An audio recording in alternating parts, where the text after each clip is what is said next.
Hey, Internet family. It's a beautiful fall day today. It's nice and warm. And as you can see, I'm out in the backyard with my kitties. One's there and the other one's laying here on the blanket next to me.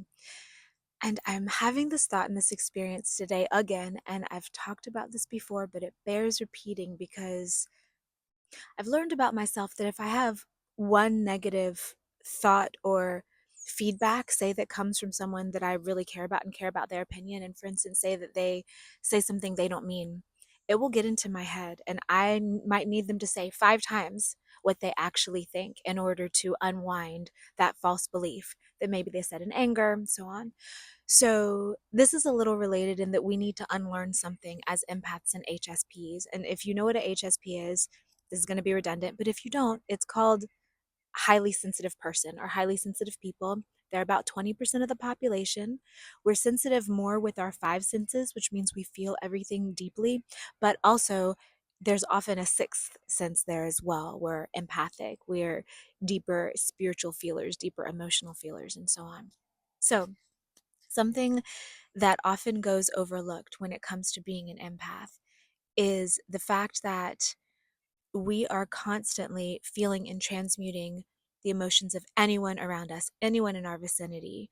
And people who don't have this sense, it's hard to understand. Just yesterday, I was having a conversation with someone about how I had been volunteering at the bee sanctuary. It was great. We were digging holes. It was very back-breaking physical labor. The ground was really hard. It humbles you down in a nice way to just have to do stuff like that sometimes. And it was a good workout. And there were about 8 to 10 people there. And it was fine. They were nice. Everyone was great. I very much enjoyed it. And then at a certain point, I was by myself digging a hole over on the other side of the area that we were in to plant a tree or a shrub or something. And I realized that I was the only one around, as I also felt my spirit starting to be able to breathe in a much more calm and relaxed way.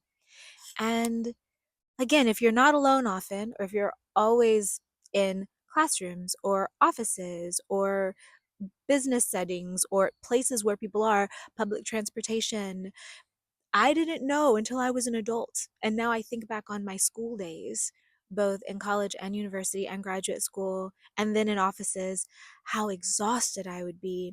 Didn't know why. I thought something was wrong with me. And it's because I'm just feeling everybody's stuff. It's exhausting. And yes, there are ways you can shield yourself. Yes, it's possible, but also that takes work as well. I'm not saying that we have to be victimized to it, and that's actually what I'm about to get into.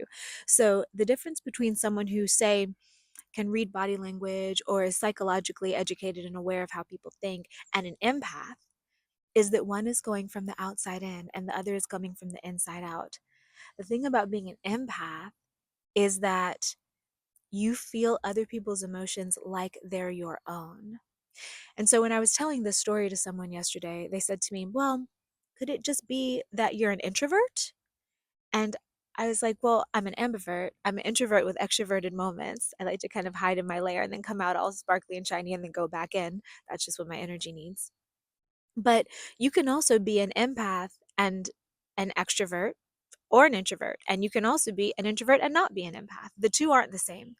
So that particular kind of relief that I felt was unique to being an empath. And since I do spend most of my time alone now, because I have cultivated my life that way, because that's what I need to maintain my light, I can forget sometimes. And then I'm around people and I remember. So that was what, oh, here, Salem. You want to say hi to him? Say hi. You have anything to say? Anyway, so that was one example. And then the other one was this morning. So I just went to the coffee shop to get breakfast for myself and my mom, who just came here yesterday. It's so good to see her, and from California. And I went into the coffee shop and I felt pretty bright and shiny. I'm a morning person. It's a beautiful day today, obviously. Life is good. Felt a deep sense of peace. I had a nice, good grounding session this morning, and I'm doing some energy work and releasing some things that have been dimming me out a little bit or causing me trouble.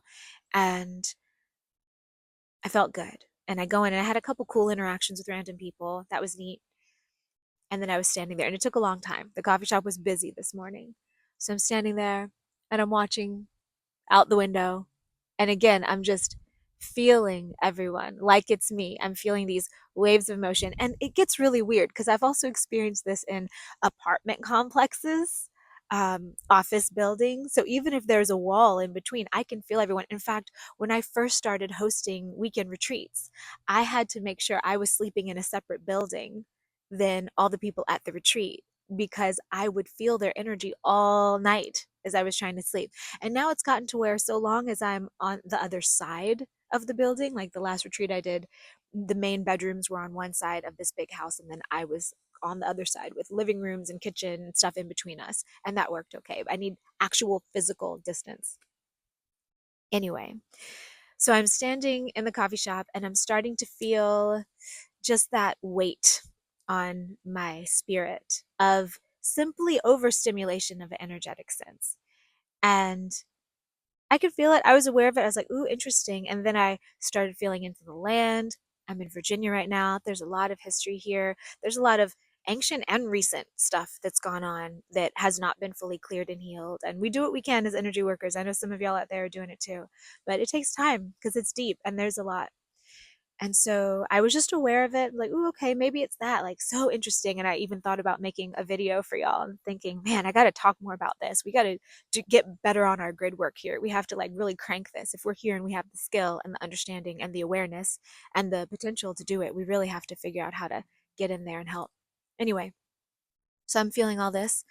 And again, no one is being rude at all. Everything's fine. Everyone's cool. It's just that I'm starting to feel the crunch of just average people living their day, people who don't know how to clear their energy every morning, people who might not have education on what it means to um, choose their own vibration, resonance, and do affirmations to raise their mental health and this kind of stuff, right? Just normal people living regular lives. And I'm feeling this weight, aware of it. It's kind of in the back of my head. I wasn't looking directly at it, so okay. And then I finally got my order and I was walking out to my car. And the minute I was out of that enclosed space and back into the open air, I felt my spirit just, okay, we're back. Oh, that's right. That's where my light is. That's where it is. I got it again. And so this made me think again about how, first off, it's so important to know what's going on. Because if you don't know that you're just purely feeling the weight of a bunch of energetic stimulus, this is not physical, it's not sounds, it's not sights, it's not lights, it's not conversation, it's the energy. And just feeling a lot of emotions, feeling one person's emotions a lot, and we each feel our own. And then if you're also feeling the emotions of 20 or 30 people, it can just be tiring. But also, we as empaths, we as givers, come from a world that says, inadvertently and unconsciously, that we are supposed to just take it and just be bowled over by it, kind of. And usually, the ones who are like this are also wanting to help others, are also not necessarily wanting to shove anything on anyone. And sensitive people, it's often seen as weakness. But if you're extremely powerful, you need to know what's going on. So sensitivity doesn't have to be a weakness. Just because you can feel everything doesn't mean it has to crush you. And something that no one says about empaths, and this is what I'm getting to, this is the reason I recorded this entire video, now that we're almost 9 minutes in, is that the difference between, so say those of y'all who aren't empaths, don't consider yourself empaths, you know the energy of somebody that you know, someone that you love, a family member, a partner. You can walk into the kitchen not having seen them all day and they've got spikes coming out of them because they've had a hard day and you can feel it. Being an empath just means you're like that with everyone. Even if you don't know them, you're just aware, you can just feel it. But what people don't tell empaths is that if you are aware of everyone else, they're also aware of you. So you don't have to try to change everyone else. All you have to do is hold your own center really strongly, and then you'll go out and have a healing presence on everybody else. And that's something I've experimented with for years and years and years. It still takes time. It still takes practice. It still takes focus. If I forget to do it, it doesn't happen. I have to consciously try. But nobody tells empaths that. So try it out. Let me know how it goes. I love you guys.